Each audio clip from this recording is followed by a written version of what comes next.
తెలంగాణ రాష్ట్ర ప్రభుత్వం విద్యాశాఖ సాంకేతిక శాఖకు సంబంధించి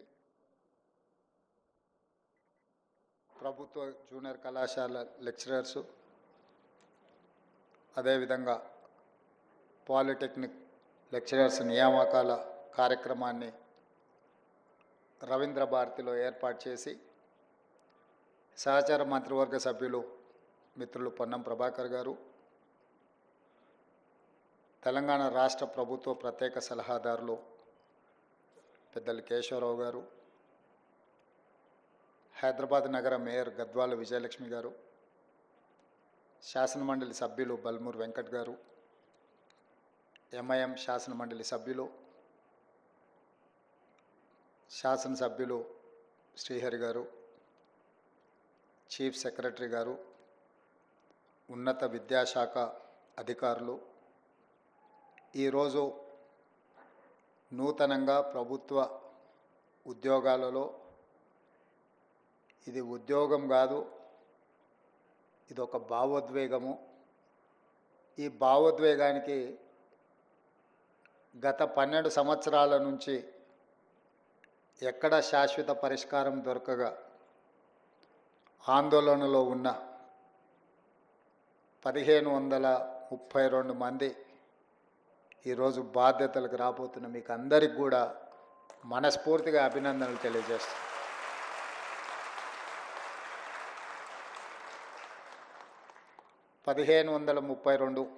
ఇందులో ప్రభుత్వ జూనియర్ కళాశాలకు సంబంధించిన 1292, పాలిటెక్నిక్ కళాశాలకు సంబంధించి 240 మంది అధ్యాపకులు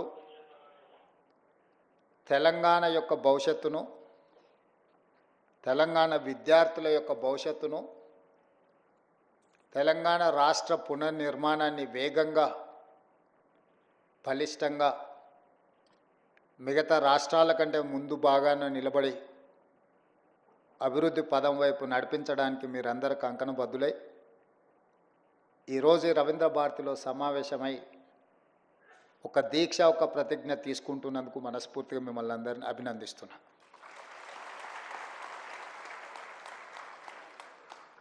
తెలంగాణ రాష్ట్ర నేపథ్యము, తెలంగాణ రాష్ట్ర ఉద్యమం యొక్క నైసర్గిక స్వరూపము, తెలంగాణ ప్రజల యొక్క ఆకాంక్ష నిరుద్యోగ సమస్య. ఈ నిరుద్యోగ సమస్యనే తెలంగాణ ఉద్యమాన్ని ఉవ్వెత్తున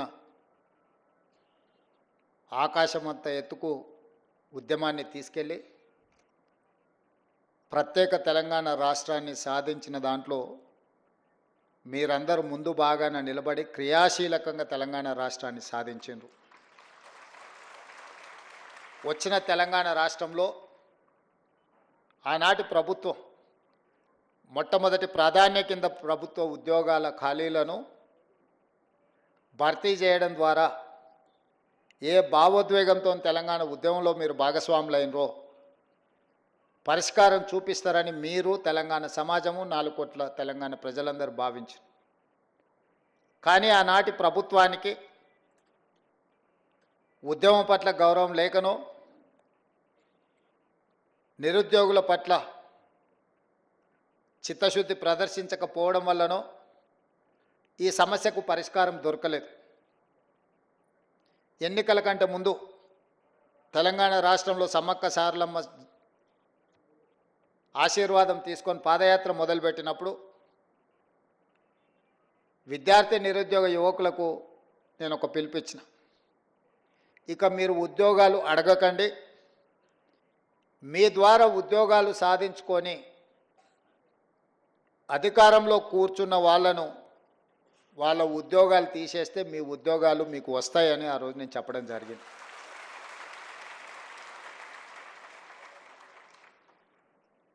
మీరు ఆత్మవిశ్వాసంతో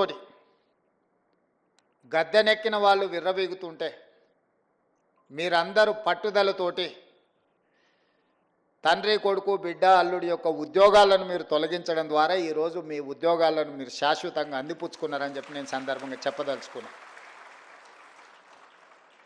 ఈ ప్రభుత్వ ఏర్పాటులో మీ కృషి ఉన్నది. ఈ ప్రభుత్వ ఏర్పాటులో మీ పట్టుదల ఉన్నది. ఈ ప్రభుత్వం కూడా అంతే పట్టుదలతోటి న్యాయస్థానాలలో సంవత్సరాల కొద్దిగా కేసులు వాయిదా పడుతూ మీ సమస్యలకు శాశ్వత పరిష్కారం చూపించకుండా ప్రభుత్వం సాగదీస్తున్న సందర్భంలో గతంలో దాదాపుగా చీఫ్ సెక్రటరీ గారు చెప్తున్నారు, మీ యొక్క నోటిఫికేషన్స్ కానీ మీ పరీక్షలు కానీ 12 సంవత్సరాల నుంచి వాయిదా పడుతున్న సమస్య. ఈరోజు ఇక్కడ ఉన్నవాళ్ళు 12 సంవత్సరాలు అంటే 22 ఏళ్ళకో 23 ఏళ్ళకో 24 ఏళ్ళ యుక్త వయసులో మీరందరూ పోటీ పరీక్షలు రాసి ఇందులో ఉద్యోగాన్ని సాధించి జీవితంలో స్థిరపడి మీ తల్లిదండ్రులను ఆదుకొని మీ కన్న తల్లిదండ్రులకే కాదు మీరు పెరిగిన ఊరికి ప్రాంతానికి మంచి పేరు ప్రతిష్ట తేవాలని మీరు ప్రయత్నం చేశారు. కానీ మీ యుక్త వయసు 12 సంవత్సరాలు ఏ పరిష్కారం చూపించకుండా కాలగర్భంలో కలిసిపోయిందంటే ఇది తీరని అన్యాయం తెలంగాణ జాతికి తెలంగాణ ప్రాంతానికే జరిగింది. అది మీ కుటుంబాలకు కాదని చెప్పి నేను సందర్భంగా చెప్తున్నా. 23-24 ఏళ్ళ వయసులో ప్రభుత్వ ఉద్యోగాలకు రావాల్సిన మీరు 35-36 ఏళ్ళ వయసులో వచ్చిరంటే 12 సంవత్సరాలు వృధాగా మీ కాలగర్భంలో కలిసిపోయింది అని అంటే ఒక మనిషి జీవితంలో ఎంత కోల్పోయినట్టో మీ ఉదాహరణనే తెలంగాణ సమాజం అర్థం చేసుకోవాలి. అందుకే బాధ్యత తీసుకున్న మరుక్షణం నుంచి ఇచ్చిన నోటిఫికేషన్లను, రాసిన పరీక్షలను, ప్రశ్నాపత్రాలను సంతలో సరుకులాగా అమ్ముతుంటే తెలంగాణ పబ్లిక్ సర్వీస్ కమిషన్ నుంచి వివిధ శాఖల యొక్క నియామకాలకు సంబంధించి ప్రత్యేకమైన సమీక్ష చేసి అధికారులను సమన్వయం చేసుకుంటూ న్యాయస్థానంలో ఉన్న చిక్కుముళ్లను విప్పుకుంటూ ఒక్కొక్క శాఖ నుంచి ప్రజలే సాక్షిగా ఏ ఎల్బీ స్టేడియంలో మేము బాధ్యత చేపట్టినమో, ఏ ఎల్బీ స్టేడియంలో మీరందరూ ఆశీర్వదించి మాకు ఒక ఉద్యోగ అవకాశాన్ని, ఉద్యోగ భద్రత కల్పించారో అదే ఎల్బీ స్టేడియంలో మా చీఫ్ సెక్రటరీ గారు వాళ్ళు అందించే వివరాల ప్రకారం దాదాపుగా 57,946 ఉద్యోగ నియామకాలు చేపట్టినమని గర్వంగా మీ ముందు నిలబడి నేను చెబుతున్నా. ఈరోజు మీరు అందరూ చదువుకున్న వాళ్ళు, లెక్చరర్స్ కాదు, పాలిటెక్నిక్ కావచ్చు లేకపోతే జూనియర్ కాలేజ్ కావచ్చు, దేశ చరిత్రలోనే ఏ రాష్ట్రంలో అయినా మొదటి సంవత్సరంలో 57,946 ప్రభుత్వ ఉద్యోగ ఖాళీల నియామకం చేపట్టిన రాష్ట్రం ఏదైనా ఉన్నదా? మీరు సమయం తీసుకొని మీరు మొత్తం వివరాలు సేకరించి మళ్ళీ తెలంగాణ సమాజానికి మీరు చెప్పండి. ఇది మా ప్రభుత్వం మీ అండతో సాధించిన విజయం. ఈ విజయం అసామాన్యమైనది. ఎందుకంటే ఇన్ని ఉద్యోగ నియామకాలను ఇవ్వడం ద్వారా తెలంగాణ ఉద్యమానికి పునాదులుగా ఉపయోగపడ్డ నిరుద్యోగ యువకుల యొక్క సమస్యను శాశ్వతంగా పరిష్కరించి ప్రభుత్వ ఉద్యోగ నియామకాలు అందించిన నాకు చాలా ఆత్మ సంతృప్తినిచ్చిన సందర్భం.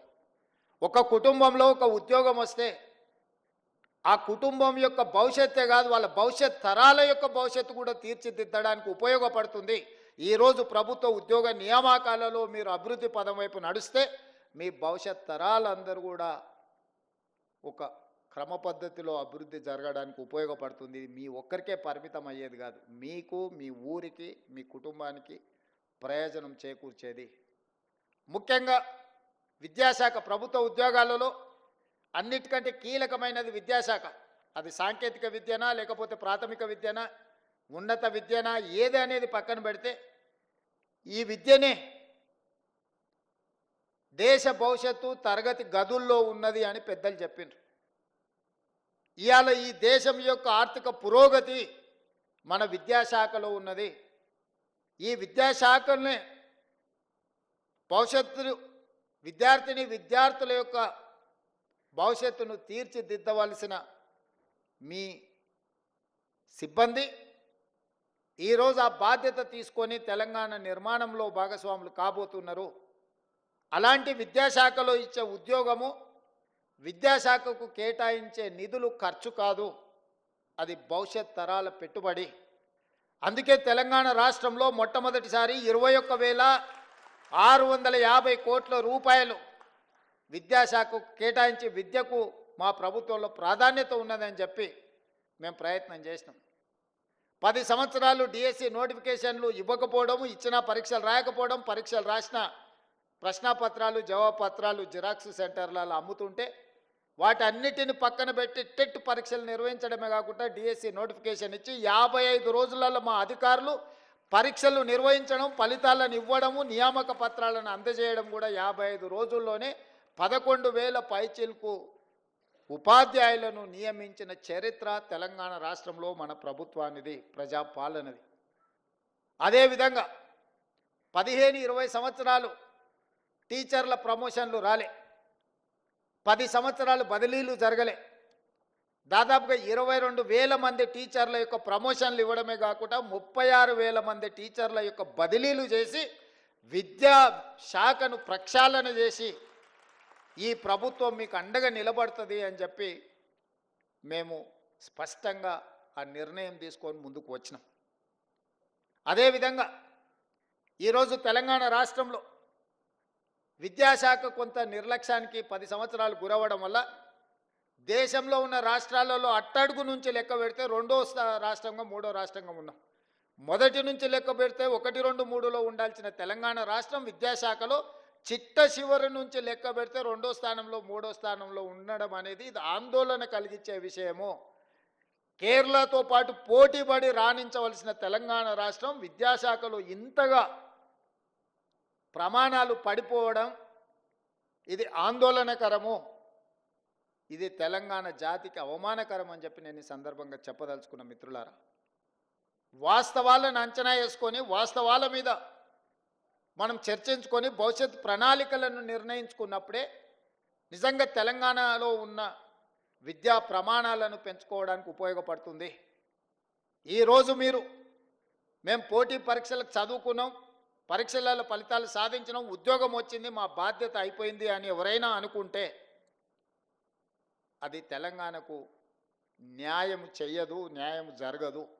ఈ రోజు నుంచి మీరు రెట్టించిన పట్టుదలతో ఈ రోజు నుంచే మీరు ఇది ఉద్యోగం కాదు, ఇది ఒక భావోద్వేగం, ఈ తెలంగాణ నిర్మాణంలో మేము భాగస్వాములమైనాం, ఇది ఒక గొప్ప అవకాశం మాకు వచ్చిందని మీరు నిర్ణయించుకొని ఈ భావోద్వేగానికి పునరంకితం అవ్వడం ద్వారా తెలంగాణకు మేలు జరుగుతుంది, తెలంగాణ యొక్క భవిష్యత్తు రూపురేఖలు మారబోతున్నాయని చెప్పి నేను మీకు అందరికీ చెప్పదలుచుకున్నాను. అదేవిధంగా ఈ సందర్భంగా 1-2 విషయాలు మీతో నేను చర్చించదలుచుకున్నాను. గవర్నమెంట్లో రెసిడెన్షియల్ నాన్ రెసిడెన్షియల్ స్కూల్స్ని అన్నిటిని లెక్కేస్తే 29,550 స్కూల్స్ ఉన్నాయి, రెసిడెన్షియల్ అండ్ నాన్ రెసిడెన్షియల్. ఈ 29,550 పాఠశాలలల్లో 25,48,449 మంది స్టూడెంట్స్ ఉన్నారు. ఇందులో సిబ్బంది 1,48,449 మంది టీచింగ్ స్టాఫ్ ఉన్నారు. అదే ప్రైవేట్ స్కూల్స్ 11,207 ఉన్నారు. ఆ పాఠశాలల్లో 36,87,753 మంది విద్యార్థులు ఉన్నారు. వాళ్ళ సిబ్బంది 1,83,372 మంది ఉన్నారు.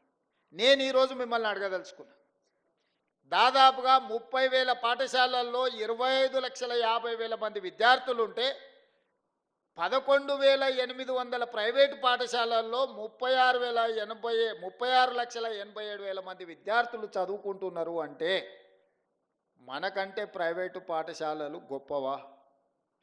మనకంటే విద్యా ప్రమాణాలు ఎక్కువగా ఉన్న సిబ్బంది వాళ్ళ దగ్గర ఉన్నారా? మనం ఎందుకు ఆ ప్రైవేట్ స్కూల్స్తోని కాంపిటీట్ చేయలేకపోతున్నాము? మన కాంపిటీషన్ ఎందుకు వాళ్ళతో పోటీ పడే విధంగా లేదు? ఎక్కడ లోపం ఉన్నదో దాన్ని ఆత్మ పరిశీలన చేసుకోవాల్సిన బాధ్యత ప్రభుత్వానికి, మీకు మాకు ఉన్నదా లేదా ఒకసారి ఆలోచన చేయండి అని నేను అడుగుతున్నా. ఈరోజు ప్రైవేట్ స్కూల్స్ చదువులు చెప్పే అక్కడుండే ఉపాధ్యాయుల యొక్క ఎక్స్పీరియన్స్ కానీ వాళ్ళ చదువులు కానీ మీకంటే ఎక్కడ ఎక్కువ లేవు. నేను చాలా పాఠశాలల్లో వివరాలు తెప్పించిన, కానీ ఫోకసే ఎక్కడో మిస్ అవుతున్నా. దీన్ని సరిదిద్దాల్సిన బాధ్యత మన అందరి మీద ఉన్నది. ప్రతి సంవత్సరం ప్రభుత్వ పాఠశాలల్లో విద్యార్థుల యొక్క చేరిక తగ్గుతూ వస్తుంది. విద్యా ప్రమాణాలు పడిపోతున్నాయి. ఇది ఆందోళన కలిగించే స్థాయికి చేరుకున్నాము. విద్యా ప్రమాణాలను పెంచడమే కాదు, ప్రభుత్వ కేటాయిస్తున్న నిధుల్ని మీరు లెక్కేయండి. ఈరోజు రెసిడెన్షియల్ స్కూల్స్లో నాకు తెలిసి ఒక్కొక్క విద్యార్థి మీద 40,000 ఖర్చు పెడితే రెగ్యులర్ డే స్కూల్స్లో 80,000 నుంచి 90,000 ప్రతి సంవత్సరం ఖర్చు పెడుతున్నాం మనం. ప్రభుత్వ పాఠశాలలో నెలకు 2,000 ఫీజు పెట్టినా కూడా 24,000-25,000 ఖర్చు పెడుతున్నారు తల్లిదండ్రులు కానీ పిల్లలు కానీ. నెలకు 2,000-3,000 స్కూల్ ఫీజు కడితే కూడా ప్రైవేటు స్కూళ్ళల్లో చదువుకునే విద్యార్థుల మీద పెడుతున్న ఖర్చు 25,000-30,000 ఉంటే ప్రభుత్వంలో చదువుకుంటున్న స్కూళ్ళలో 80 నుంచి 1,00,000 రూపాయలు ఖర్చు అవుతుంది. 80,000 నుంచి 1,00,000 రూపాయల వరకు ఖర్చు అవుతున్న దాంట్లో ప్రధానమైన ఖర్చు అధ్యాపకుల యొక్క జీతభత్యాలు. ఇంత ఖర్చు పెట్టి మనము ఇది ఖర్చు కాదు, ఇది భవిష్యత్తు పెట్టుబడి అని ప్రభుత్వం భావిస్తుంది. ఇట్లాంటి పెట్టుబడి పెట్టి మనం ఫలితాలు సాధించుకోకపోతే ఇది మన అందరం కూడా కలిసి కూర్చొని, నేను మీ అందరి మీద నెపం నెట్టదలుచుకోలే, ప్రభుత్వం వైపు నుంచి కూడా మీకు డైరెక్షన్ కావాలి. లీడర్ అనే వాళ్ళు లీడ్ చేసినప్పుడే మీరందరూ ఆ మార్గంలో నడుస్తారు. లీడరే డైరెక్షన్ లెస్కుంటే మీరు కూడా ఎక్కడికి వెళ్ళాలో మీకు గమ్యం తోయదు. డైరెక్షన్ లెస్ లీడర్గా నేను ఉండదలుచుకోలేదు. I wanted to lead my state. I wanted to develop my state. I wanted to improve my infrastructure. I wanted to take a better policy. Stanford, ఆక్స్ఫర్డ్లో చెప్పేటోళ్ళు ఏం గొప్పోళ్ళు కాదు. మన వాళ్ళే అక్కడికి వెళ్ళి అమెరికాలో మనోళ్ళు చదువులు చెప్తున్నారు. మన పిల్లలే అక్కడికి వెళ్ళి చదువుకుంటున్నారు. మీ దగ్గర నేర్చుకున్న వాళ్ళే చదువుకుంటున్నారు. మేమందరం కూడా గవర్నమెంట్ స్కూళ్ళలోనే చదువుకున్నా. తెలిసి కేశవరావు గారైనా, నేనైనా, పొన్నం ప్రభాకర్ గారైనా, నాకు తెలిసి శాంతకుమారి గారైనా, అప్పట్లో ప్రైవేట్ స్కూల్స్ కూడా లేకపోయిండొచ్చు, ఐఏఎస్లో అయినా చాలామంది కూడా గవర్నమెంట్ స్కూళ్ళలోనే చదువుకొని వచ్చినాం. ఈరోజు ఈ రాష్ట్రాన్ని, దేశాన్ని నడిపించే శక్తి ప్రభుత్వ పాఠశాలల్లో చదువుకున్న మాకున్నప్పుడు రేపటి భవిష్యత్ తరాలకు మనం ఎందుకు ఆ కాన్ఫిడెన్స్ ఇవ్వలేకపోతున్నాం? ఎందుకు తల్లిదండ్రులు మన స్కూళ్ళకు రాలేకపోతున్నారు? ఎందుకు ఈ ప్రభుత్వాన్ని విశ్వసించడం లేదు? ఎందుకు ఈ ప్రభుత్వ పాఠశాలల్లో విద్యార్థులు చేరడం లేదు? ఈ మూలాలను మనం చర్చించుకోవాల్సిన అవసరం ఉంది. మూలాల మీద పరిశోధన చేసుకోవాల్సిన అవసరం ఉంది. పరిశోధన చేయడం ద్వారా వాటిని సరిదిద్దుకోవాల్సిన బాధ్యత మన అందరి మీద ఉన్నది. మనందరం కలిసికట్టుగా నడుం బిగిస్తే ఇదేం పెద్ద సమస్య కాదు. ఈరోజు young India integrated residential schools, గతంలో SC, ST, BC, minority residential schools ఇచ్చినామన్నారు. జీవోలు ఇచ్చిండ్రు, సంతోషం. అడ్మినిస్ట్రేటివ్ శాంక్షన్ ఇచ్చిండ్రు, సంతోషం. ఎక్కడైనా ఎస్సీ, ఎస్టీ, బీసీ, మైనారిటీ స్కూల్స్కి ఎక్కడైనా బిల్డింగ్లు కట్టినరా? ఎక్కడైనా వాళ్ళకి ఏమన్నా కనీస మౌలిక వసతులు ఉన్నాయా? మూసేసిన పోల్ట్రీ ఫామ్లలోనో లేకపోతే 4 గదులు ఎక్కడైనా కొన్ని రాజకీయ పార్టీల లీడర్లు కట్టుకున్న దాంట్లో కిరాయికి పెట్టించి ఆ పిల్లల భవిష్యత్తునంతా సర్వనాశనం చేసిండ్రు. అందుకే ఈరోజు each and every assembly constituency మొన్ననే 58 యంగ్ ఇండియా ఇంటిగ్రేటెడ్ రెసిడెన్షియల్ స్కూల్స్కి దాదాపుగా 11,500 కోట్ల రూపాయలు. ఒక్కొక్క క్యాంపస్ 20 నుంచి 25 ఎకరాలల్లో 200 కోట్ల రూపాయలతోని 100 అసెంబ్లీ కాన్స్టిట్యున్సీలలో 100 యంగ్ ఇండియా ఇంటిగ్రేటెడ్ రెసిడెన్షియల్ స్కూల్స్ని మన ప్రభుత్వం నిర్ణయం తీసుకున్నది.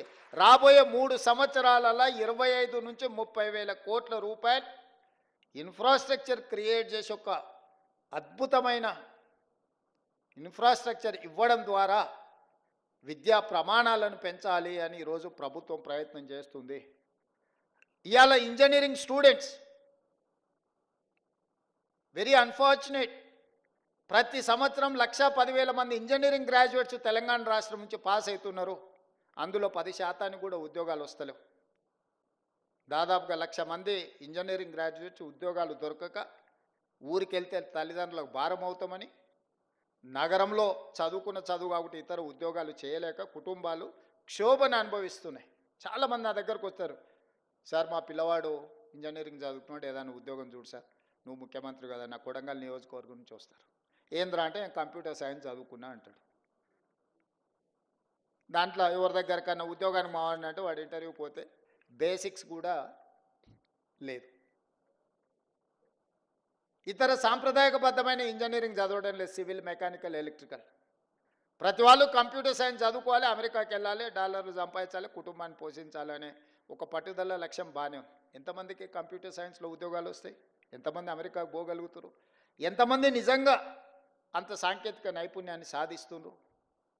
అందుకే ఈరోజు సర్టిఫికెట్ ఉండడం వేరు, సాంకేతిక నైపుణ్యం ఉండడం వేరు, ఉద్యోగ అవకాశాలను అందిపుచ్చుకోవడం వేరు. వీటన్నిటిని గమనించి యంగ్ ఇండియా స్కిల్స్ యూనివర్సిటీ అని ఈ దేశంలోనే మొట్టమొదటిసారి పబ్లిక్ ప్రైవేట్ పార్ట్నర్షిప్లో యంగ్ ఇండియా స్కిల్స్ యూనివర్సిటీని సాంకేతిక నైపుణ్యాన్ని పెంపొందించే విధంగా మల్టీనేషనల్ కంపెనీలు, లిజెండ్స్ ఇన్ కార్పొరేట్ సెక్టర్ వాళ్ళనే బోర్డ్ ఆఫ్ డైరెక్టర్స్గా తీసుకున్నాం. ఈరోజు young India residential young India మన స్కిల్స్ యూనివర్సిటీకి చైర్పర్సన్ వచ్చి Mahindra group of companies, Anand Mahindra అంటే మహేంద్ర కార్లు మనం చూస్తున్నాం కదా, అంత సక్సెస్ స్టోరీ ఉన్న వ్యక్తిని మన ప్రభుత్వం ప్రారంభించిన యూనివర్సిటీకి చైర్పర్సన్గా నియమించిన బోర్డ్ ఆఫ్ డైరెక్టర్స్గా రెడ్డి ల్యాబ్స్, అరబిందో, లేకపోతే Apollo hospitals, biggest corporate company success story ఉన్న వాళ్ళను ఎండీస్ని తీసుకొచ్చి మన government young India skills university board of డైరెక్టర్స్గా పెట్టి సిలబస్ వాళ్ళే తయారు చేస్తారు, విద్యార్థులను వాళ్ళే సెలెక్ట్ చేస్తారు, ట్రైనింగ్ వాళ్ళే ఇస్తారు, ట్రైనింగ్ ఇచ్చిన వాళ్ళందరినీ వాళ్ళే ఉద్యోగాలు ఇస్తారు.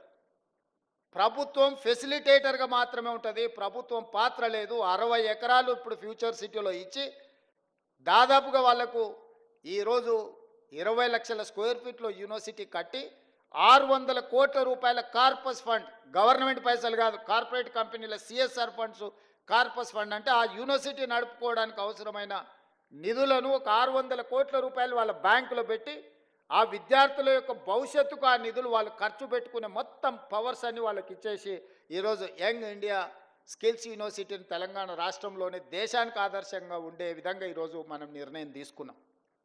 ఇవాళ చదువుకొని సర్టిఫికెట్ మనకు సరిపోదు. యువమిత్రులారా, నేను మీతో స్పష్టంగా చెప్పదలుచుకున్న, ప్రపంచంతో పోటీ పడాలి అంటే చదువుతో పాటు సాంకేతిక నైపుణ్యం ఉండాలి. సాంకేతిక నైపుణ్యంతో పాటు కమ్యూనికేట్ చేసే స్కిల్ ఉండాలి. కొందరు చాలా తెలివితేటలు ఉంటారు, రాయగలుగుతారు, కానీ ఇంటర్వ్యూకి వెళ్తే మాట్లాడడానికి నోట్లోకి వెళ్ళి మాట వెళ్ళదు.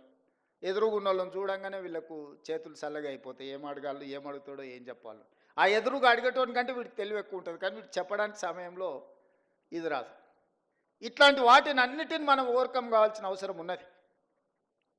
ఈరోజు ప్రపంచం అంతా మన వైపు చూస్తుంది. మరి ఆ ప్రపంచంతో పోటీ పడే విధంగా తెలంగాణ రాష్ట్రాన్ని తీర్చిదిద్దుకోవాలి. ఇదే కాదు, మన ఒలింపిక్స్ చూసిరు, ఒక గోల్డ్ మెడల్ అని వచ్చిందా భారతదేశానికి? ప్రపంచంలోనే అత్యధిక జనాభా 140 కోట్ల జనాభా ఉన్న దేశం భారతదేశం. యువ సంపద, ప్రపంచంలో మనం మేధావులం అంటున్నాం, ప్రపంచానికే మనము ఐటీని, ఫార్మాని మనమే సరఫరా చేస్తున్నాం అంటున్నాం. ఈ గొప్పలు బాగానే ఉన్నాయి, కానీ గోల్డ్ మెడల్ ఎక్కడుంది? గోల్డ్ మెడల్ ఎక్కడుందని నేను అడుగుతున్నా. ఎందుకు ఈ దేశం, ఎందుకు మన యువత, మనందరం ఎందుకు ఆలోచన చేయలేకపోతున్నాం? ఇది మన దేశం కాదా? మనకు బాధ్యత లేదా? మనం బంగారు పథకాలు సాధించొద్దా? అంటే లీడర్స్కి ఫోకస్ లేకపోవడం వల్ల, లీడర్స్ ఇన్ఫ్రాస్ట్రక్చర్ క్రియేట్ చేయకపోవడం వల్ల, లీడర్స్ ఈ స్పోర్ట్స్ని ప్రాధాన్యత కింద తీసుకోకపోవడం వల్ల ఈ దేశానికి అన్యాయం జరుగుతుంది. అందుకే యంగ్ ఇండియా స్పోర్ట్స్ యూనివర్సిటీని, యంగ్ ఇండియా స్పోర్ట్స్ అకాడమీని మనం ఈరోజు ప్రారంభించుకున్నాము. ప్రపంచ దిగ్గజాలైన కార్పొరేట్ కంపెనీలను తీసుకొచ్చి అందులో భాగస్వాములను చేసినాము. సౌత్ కొరియన్ స్పోర్ట్స్ యూనివర్సిటీని సౌత్ కొరియా పోయినప్పుడు ఒక యూనివర్సిటీకి పోయినా, క్యాంపస్ ఎంత అంటే 30 ఎకరాలు. మన ఉస్మానియా యూనివర్సిటీ క్యాంపస్ కొన్ని 100 ఎకరాలు, కాకతీయ యూనివర్సిటీ క్యాంపస్ కొన్ని 100 ఎకరాలు, మన పాలమూరు యూనివర్సిటీ ఒక 300 ఎకరాలలో ఉన్నట్టుంది.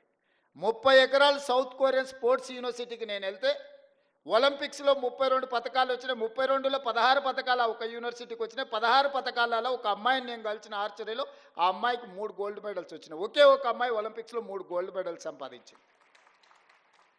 సర్ప్రైజ్. ఒక అమ్మాయి 3 ఒలింపిక్స్లో గోల్డ్ మెడల్ సంపాదించిన అమ్మాయి ఆ యూనివర్సిటీ స్టూడెంట్ సాదాసీదాగా వచ్చి కలిసింది. ఒక అమ్మాయి చిన్న పాపులేషన్ ఉన్న సౌత్ కొరియాలో 3 గోల్డ్ మెడల్, 32 మెడల్స్ సాధిస్తే 140 కోట్ల జనాభా ఉన్న మనం ఒక్కటి కూడా సాధించలేదంటే మనం ఆత్మ పరిశీలన చేసుకోవాల్సిన అవసరం ఉందా లేదా ఆలోచించేయండి మిత్రులారా. అందుకే ఈరోజు చదువుతో పాటు క్రీడలకు కూడా ప్రాధాన్యత ఇవ్వాలని క్రికెట్లో వరల్డ్ కప్ సాధించిన సిరాజుద్దీన్ మన హైదరాబాద్ యువ క్రికెటర్ని, అతను చదువుకున్నది ఇంటర్మీడియటే. అతనికి ఉద్యోగాలు ఇవ్వాలంటే నిబంధన అడ్డం వచ్చింది. క్యాబినెట్లో పెట్టి నిబంధనను సవరించి గ్రూప్ 1 డిఎస్పీ జాబ్ సిరాజుద్దీన్కి ఇచ్చిన నేను. నిఖత్ జరీన్ బాక్సింగ్లో నిజామాబాద్ ఒక అత్యంత poorest of the poor minority family girl బాక్సింగ్లో రాణిస్తే ఆ అమ్మాయిని నిఖత్ జరీన్ని 2 కోట్ల రూపాయల నగదు ఇవ్వడమే కాకుండా గ్రూప్ 1 జాబ్ డిఎస్పీ జాబ్ ఆ అమ్మాయికి ఇచ్చిన. దీప్తి అని పారా ఒలింపిక్స్లో కాంస్య పథకం సాధించింది వరంగల్ అమ్మాయి. ఆ అమ్మాయికి గ్రూప్ 2 జాబ్ ఇవ్వడమే కాకుండా వరంగల్లో ఇల్లు ప్లాట్ ఇవ్వడమే కాకుండా 25 లక్షల రూపాయల క్యాష్ రివార్డు కూడా ఇచ్చిన. ఇవన్నీ కూడా నేను ఎందుకు మీతో పంచుకుంటున్నానంటే చదువుతో పాటు క్రీడలలో రాణించాలి. క్రీడలు దేశం యొక్క ప్రతిష్టను పెంపొందిస్తాయి. మొన్న నేను ప్రధానమంత్రి గారిని కలిసినప్పుడు 2036లో ఒలింపిక్స్ క్రీడల్ని ఈ దేశంలో నిర్వహించాలని మనోళ్ళు బిడ్డింగ్ చేస్తున్నారు.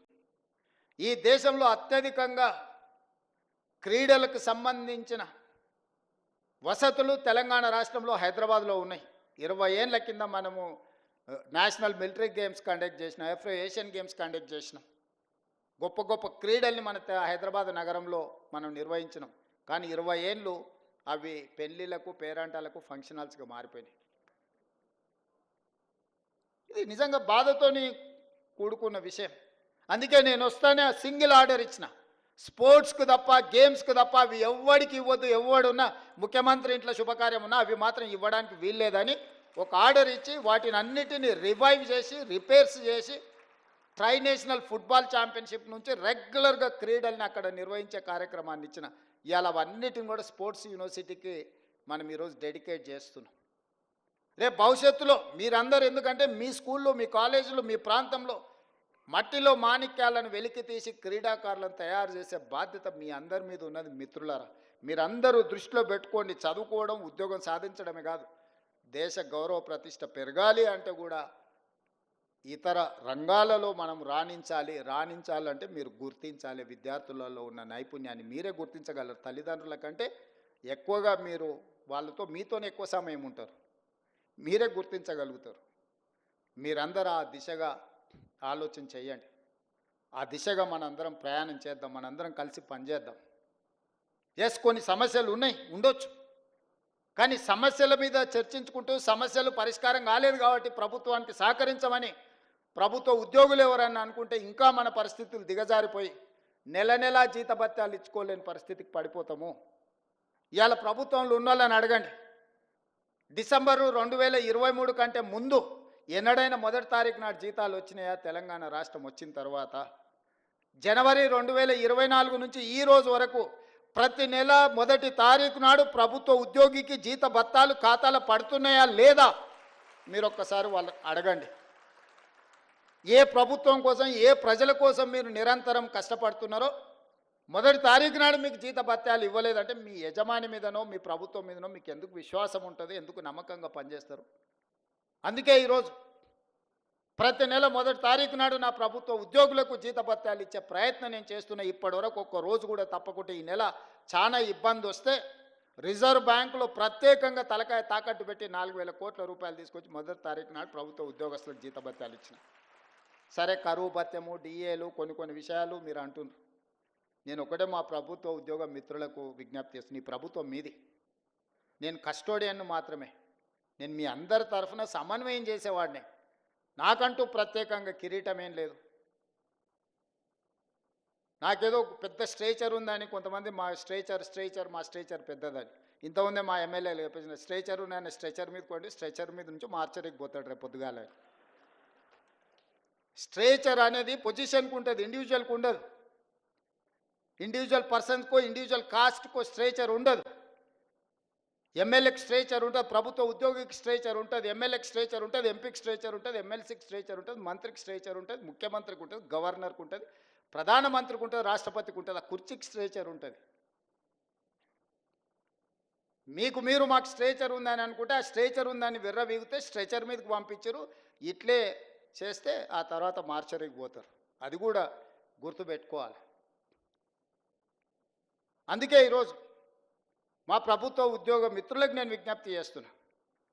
పైసా పైసా లెక్క మొత్తం మీకు అప్పచెప్తా. ఏది ఎట్లా వంచాలనో మీరే చెప్పురి.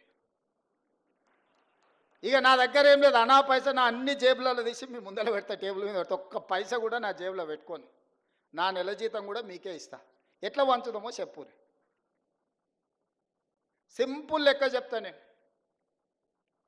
ప్రతి నెల రాష్ట్ర ప్రభుత్వానికి 18,000 నుంచి 18,500 కోట్ల రూపాయల ఆదాయం ఉంది. ప్రతి నెల రాష్ట్ర ప్రభుత్వానికి 18,000 నుంచి 18,500 కోట్ల రూపాయల ఆదాయం ఉంది. ఓ నెల 200 ఎక్కువ, 200 తక్కువ. ఇది ప్రతి నెల ఆదాయం. 6,500 కోట్ల రూపాయలు ప్రభుత్వ ఉద్యోగస్తుల జీతభత్యాలు, పెన్షన్లు, అవుట్సోర్సింగ్, కాంట్రాక్ట్ ఏదన్నా అనుకోండి, మీకు ప్రతి నెల జీతభత్యాలు ఇవ్వడానికి 6,500 కోట్లు పోతున్నాయి. ఇంకొక 6,500 కోట్లు అయ్యగారు చేసిన అప్పులకు తప్పులకు ప్రతి నెల 10 తారీఖు లోపల కట్టాల్సి వస్తుంది. 7 లక్షల కోట్ల అప్పులు చేసిండు, కాళేశ్వరం లాంటి తప్పులు చేసిండు. ఈ రెండింటికి కలిపి, ఈ అప్పులకు తప్పులకు కలిపి, ఇష్టం ఉన్నా లేకపోయినా, నాకు నచ్చినా నచ్చకపోయినా ఆయన నాకు ఇచ్చిన నజరానా ఏందయ్యా అంటే ప్రతి నెల 6,500 కోట్ల రూపాయలు నేను అప్పులోకి కట్టాల్సిందే. నేను ఒక పూట ఉపాసం పండినా బ్యాంకులో, రిజర్వ్ బ్యాంకులో పడంగానే వాళ్ళే గుంజుకుంటారు, నన్ను అడగను కూడా అడగరు. ఇది ఒక డబ్బా నా ఆదాయం. ఇందులో ప్రతి రూపాయి పడంగానే 1 తారీఖు నుంచి 10 తారీఖు లోపల ఈ అప్పులు ఇచ్చిన బ్యాంకులు, రిజర్వ్ బ్యాంకు నుంచి అటే తీసుకొని పోతారు. 6,500 అటు పోయినాయి. మీరు మా బంధువులు, ఆత్మబంధువులు కాబట్టి 6,500 కోట్లు మీ ఉద్యోగస్తులకు ఇస్తున్నా. 13,000 కోట్ల రూపాయలు అయిపోయినాయి. ఇక నా దగ్గర ఎంత మిగిలిందా అంటే 5,000 నుంచి 5,500 కోట్లు. ఇక నేను మిమ్మల్ని అడుగుతున్నా, ఈ 5,000 నుంచి 5,500 కోట్లల్లో షాదీ ముబారక్, కళ్యాణ లక్ష్మి, పెన్షను, రైతు రుణమాఫీ, రైతు భరోసా, ఇట్లా 25-30 ప్రభుత్వ సంక్షేమ పథకాలు ఉన్నాయి. ఇవి కాకుండా అర్ధాంతరంగా ఆగిపోయిన కాళేశ్వరం కట్టాలి, కూలిపోయిన శ్రీశైలం లెఫ్ట్ బ్యాంక్ కెనాల్ని కట్టాలి, పాలమూరు రంగారెడ్డి ఎత్తిపోతలు కట్టాలి, రీజనల్ రింగ్ రోడ్కు నిధులు ఇవ్వాలి. ఈ రాష్ట్రంలో ఏం అభివృద్ధి చేయాలన్నా కూడా ఇందులో నుంచే తీయాలి. ఇక నాకున్న వెసులుబాటు 5,000 నుంచి 5,500 కోట్లు. నేనిచ్చిన గ్యారంటీలు కానీ, అంతకుముందు నుంచి వచ్చిన వారసత్వం కానీ, ఇవన్నీ కలిపితే నాకు ఇంకొక 18,000 కోట్లు కావాలి వాస్తవంగా. ఆయన కాంట్రాక్టర్లకు అగ్రిమెంట్లు చేసిండు, ఆయన కమిషన్లు తీసుకొని ఆయన వెళ్ళిపోయిండు. ఇవాళ వాళ్ళ పేమెంట్లు నేను వచ్చి కూర్చున్నప్పటికీ 42,000 పేమెంట్లు బకాయిలు పెట్టిపోయిండు ఈ కాంట్రాక్టర్లకి. ఇక విద్యుత్ శాఖ ఇవాటి మళ్ళీ పక్కన పెట్టాలి. అట్లా నేను మినిమం వెల్ఫేర్ ఉన్న వాటిని ఒక మాదిరిగా నడపాలంటే నాకు 22,000 కోట్లు కావాలి. 22,000 కోట్లు నాకు వస్తే ఇప్పుడున్న కమిట్మెంట్స్ ఏదైతే వెల్ఫేర్లో ఇప్పుడు నేను చెప్పిన రైతు భరోసా కావచ్చు, లేకపోతే ఆర్టీసీ బస్సు కావచ్చు, లేకపోతే ఉచిత కరెంటు కావచ్చు, ఇంటికి సిలిండర్ కావచ్చు, రాజీవ్ ఆరోగ్యశ్రీ, ఇట్లా ఇవన్నీ కలిపితే 22,000 కావాలి. 22,000 అంటే 13,000 ఇవి తీసేస్తే 9,000 కోట్లు ఉంటే నేను ఇవన్నీ సమన్వయం చేయగలుగుతా 15 తారీఖు లోపల. ఇంకొక 8,000 కోట్లు ఉంటే ఈయన కాంట్రాక్టర్లకు పెట్టిపోయిన అప్పులకు బిల్లులు కట్టాలి. ఆ బిల్లులు పక్కన పెట్టినా కూడా 9,000 కావాలి. 9,000కు నాకు 5,500 ఉన్నాయి. అందుకే ఓ నెల ఆశా వర్కర్లకు పెండింగ్ పెడితే, ఓ రోజు అంగన్వాడీ వర్కర్లకు పెండింగ్ పెడితే, ఓ రోజు షాదీ ముబారక్ పెండింగ్ పెడితే, ఓ రోజు కళ్యాణ లక్ష్మి పెండింగ్ పెడితే, అంటే ఓ నెల పాల పైసలు ఇచ్చి ఇంటికి రాయిపి, ఓ నెల ఇంటికి రాయి ఇచ్చేసి పిల్లల ఫీజులు బకాయిలు పెట్టి, పిల్లల ఫీజులు ఒక నెల కట్టి, ఇట్లా రొటేషన్ చేసే పనే జరుగుతుంది. ఇవన్నీ నేను చెప్తా, రాష్ట్రం దివాలా తీసిందని బయటికి చెప్తావా నువ్వు అంటాడు.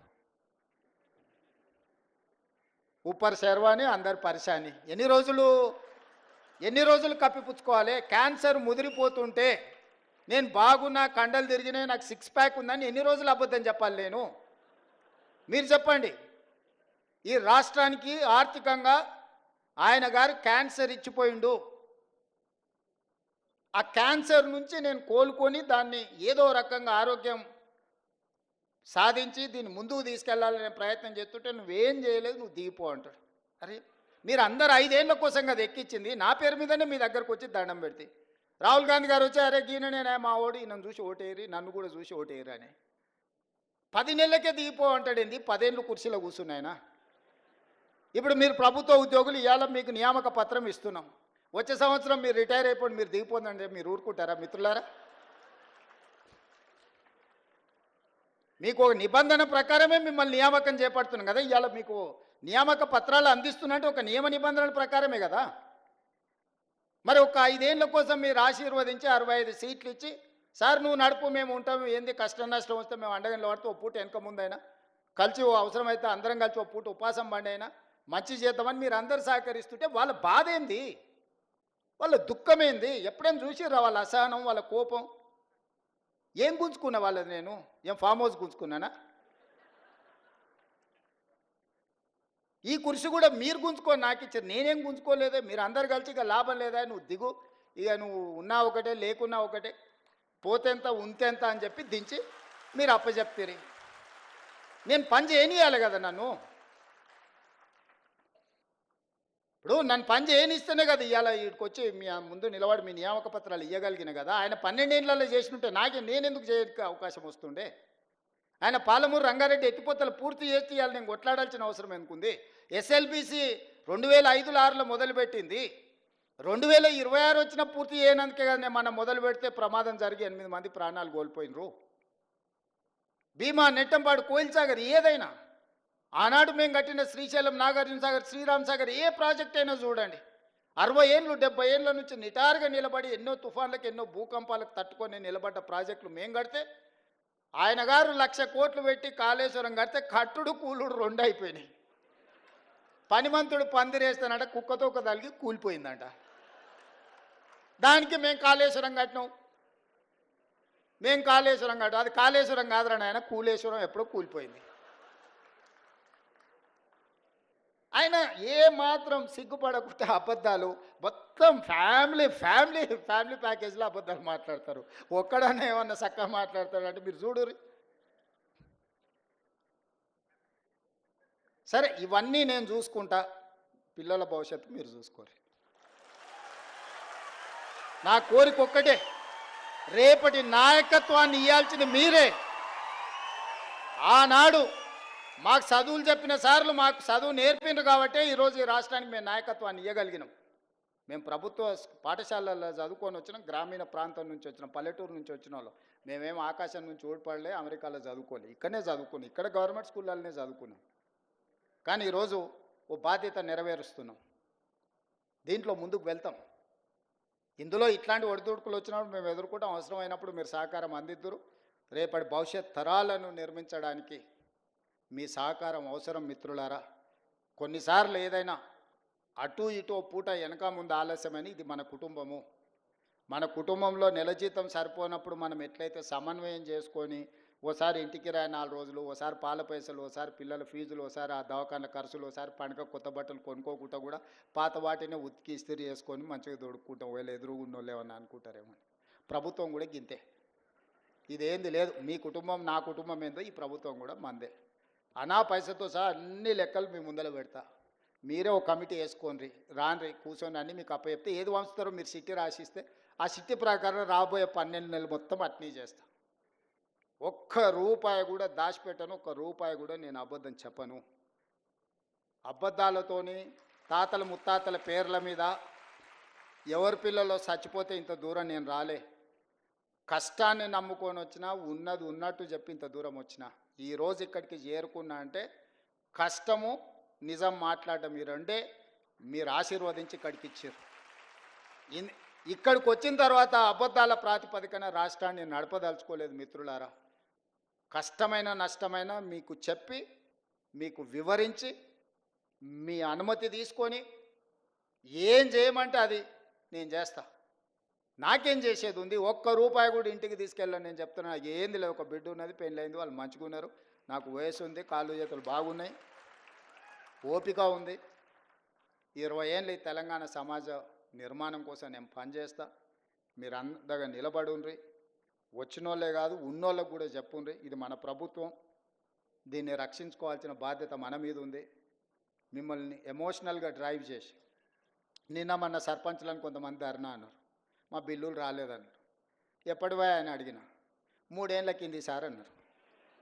3 ఏళ్ళ కింది ఎవడు ఉండేనే? వాళ్ళ గురువు గారే ఉండే కదా. వాళ్ళ గురువు గారు నిండా ముంచిపోతే నేను ఒకటొకటి కట్టుకుంటూ వస్తున్నా. సర్పంచ్లకు బిల్లులు ఇవ్వాలి కదా. ఆయన అంటాడు తాటి చెట్టు లెక్క పెరిగింది కానీ అవగిందంత అవగాహన కూడా లేదు. ఆయననే కదా ఆర్థిక మంత్రి ఉన్నది, ఆయన ఇస్తా అంటే నేను వద్దన్నానా? అంటే ఇట్లాంటివి సమయానుకూలంగా ప్రజలు మర్చిపోతారు అనుకొని మనల్ని భ్రమలలో పెట్టి ఏదైతే చేయాలనుకుంటుందో అది కుదరదు, అది అట్లా మంచిది కాదు. జాగ్రత్తగా మన అందరం కలిసి ముందుకు వెళ్దాం, ఈ రాష్ట్రాన్ని కాపాడుకుందాం, ఈ రాష్ట్రాన్ని దేశానికి ఆదర్శంగా తీర్చిదిద్దుదామని తెలియజేస్తూ మీ అందరి దగ్గర సెలవు తీసుకుంటున్నా. ధన్యవాదాలు మిత్రులారా. తెరిచిన పుస్తకం మన రేవంత్ రెడ్డి గారు.